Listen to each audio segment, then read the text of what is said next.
Hi all, welcome back to the Sprucegate Modeling. Today we'll be painting the interior of the 156th Rubicon Tiger II, or more specifically the crew compartment. So, as I'm sure you remember from the engine bay video, the base coat is in a German red-brown primer from Vallejo. And we're going to be starting out with a very dark, almost black gray, but just a bit lighter. You can tell that it's gray. This will be most drivetrain stuff, as well as the seats and radio. So, then on the radio, we're going to be painting the dials white with black stripes in them before painting the medical kit and ammunition boxes in the back German camouflage dark green. Now, take your dark yellow and paint those boxes up top. So, we're done with that now. So we are going to be moving on to a black wash of the interior. This should be pretty heavy, as this is the first weathering step. This will also bring out some of the pretty nice detail. So, um, yeah, just pretty heavy with this all-around coverage. I don't care where it is, it's getting black washed. So, we wait for that to dry before we go in with a sponge dipped in gunmetal gray, and we chip the interior, not detail painted interior, and also chip the gray. Uh, you're going to want to paint this color onto some of the buttons on the radio. Um, and make sure, painted metal gets chipped.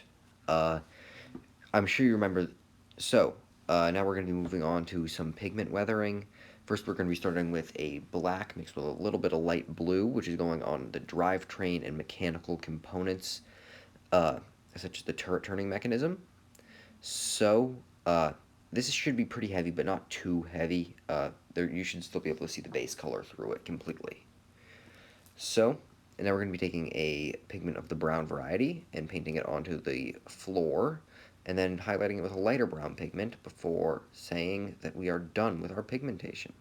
So, for the turret, we're going to be following basically the same steps. Gunmetal gray for the interior of the gun breech, followed by a black wash after we hit the seats with gray,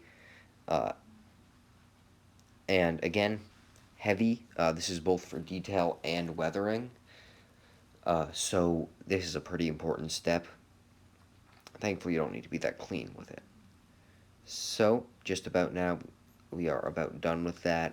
Especially make sure to hit the gun breech there. So, that's all for the black wash.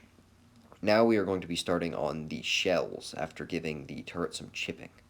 So, the shells get a base coat of gunmetal gray, except for one, which we are not going to be painting gunmetal gray. Just make sure that you do not spill this onto the shell racks, which are going to stay in the red primer, as they are part of the tank interior and not part of the shells. So, the shell that we don't paint, the aluminum color is going to be brass. And I'm sorry for the bad footage quality here, but the tips are getting painted German camouflage dark green. So here we are, we're done with that, and we're going to give the whole thing our trusty black wash. So, there we are with that. And now we are going to just be cleaning that up a bit and making sure we're good, as well as adding decals using microsol and microset.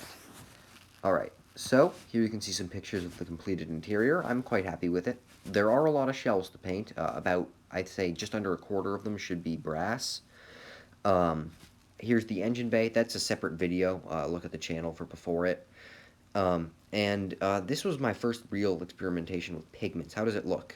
Just tell me in the comments section below. Thank you very much for watching. I'll get back with crew painting pretty soon. Thanks.